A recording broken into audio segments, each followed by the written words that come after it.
کہ سیدنا امام شافعی فرماتے ہیں کہ فقط یہی ایک صورت نازل کی جاتی،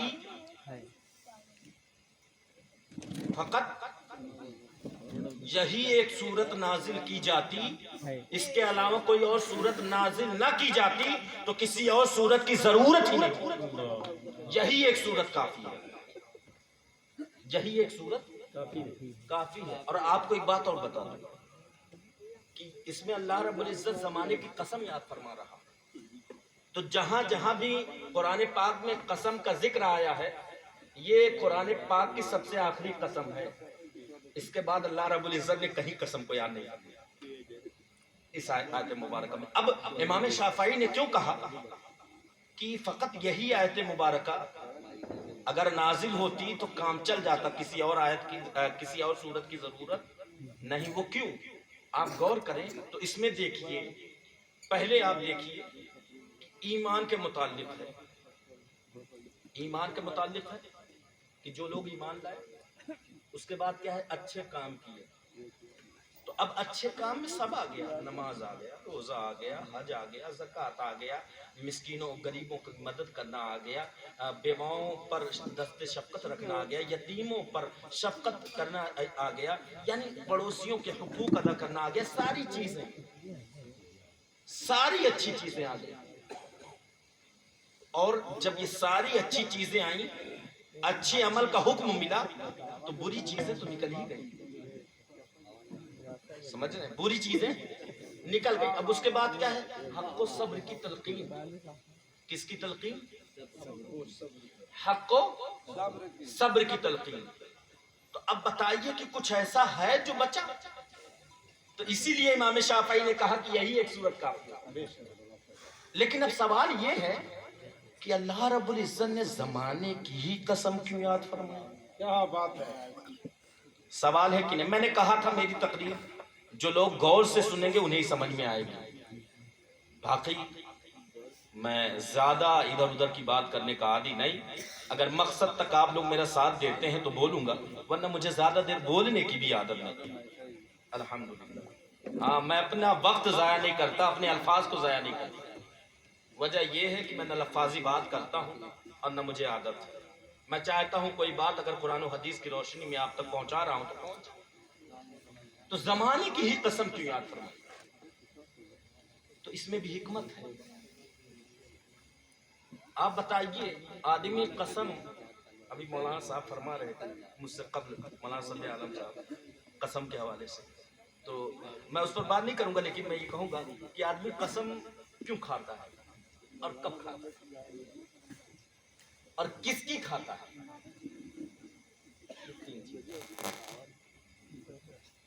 ایک تو جب آدمی قسم کھاتا ہے تو جو بہت زیادہ معزز ہوتا ہے اس کے لیے شرف والا ہو، اس لیے معتبر ہو، اس لیے یہی وجوہات ہوتی ہیں۔ تو یہ زمانہ معتبر کیوں ہے؟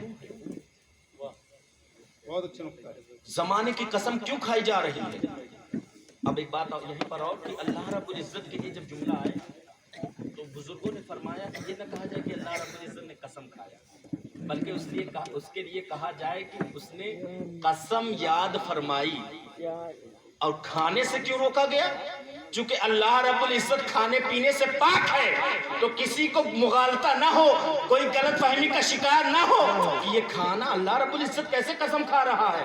تو اسی لیے بزرگوں نے فرمایا کہ اس کے لیے جب جملہ آئے تو کہا جائے کہ اللہ رب العزت قسم یاد فرما رہا ہے، تو زمانے کی قسم یاد فرما رہا ہے۔ اب آپ کو بتاؤں عزیزان گرامی، ہمارے آپ کے درمیان مشہور ہے کہ ہمارے ساتھ ہر آدمی کے ساتھ دو ہی فرشتے ہیں، مشہور ہے، لیکن ایسا نہیں، لیکن ایسا شامی ایک کتاب کا نام ہے، درس نظامی میں جماعت صابیہ میں پڑھائی جاتی ہے، شامی۔ اس کتاب کتنے ہوتے ہیں؟ زور سے بولیے، 60 فرشتے ہوتے ہیں۔ یہ ایک روایت ہو گئی۔ ایک روایت تو سب جانتے ہیں 2 ہوتے ہیں، اور ایک تیسری روایت ہے کہ 5 ہوتے ہیں۔